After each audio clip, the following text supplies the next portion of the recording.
ভাই কই যাইন? এই ধরনের কাস্টমারে ধরে লাইন, চিনা চিনা লাগে, দেখছিলাম মনে হয় শাহবাগে, করছি না তো ভুল। হাই বাইডারে দে একটা টুল, আমনের হাসিটা একবারে কদম ফুল। এই যে টাঙ্গাইলের শাড়ি যদি নেন বাড়ি, সমুদ্রে উঠে যেমন ঢেউ তেমনি খুশি হইব আমনের বউ।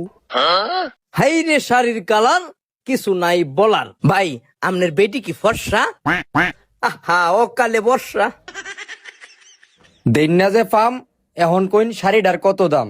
শাড়ি তো নিবাইন, করছেন যেহেতু বিয়া, এইটার দাম মাত্র 5,000 টিয়া।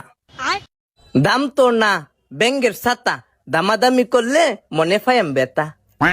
এইটা কর প্যাকেট, এইটা আপনার বেটির সাথে একদম সেট। 1,000 টাকা বাকি, সামনের সপ্তাহে দিয়ে আলায়াম, দিতাম না ফাঁকি। হ্যাঁ বুঝছি, তোমার জোড়াতালির সংসার, ফাটা কপাল আমার, করতে যায় আবাল্যা কাস্টমার।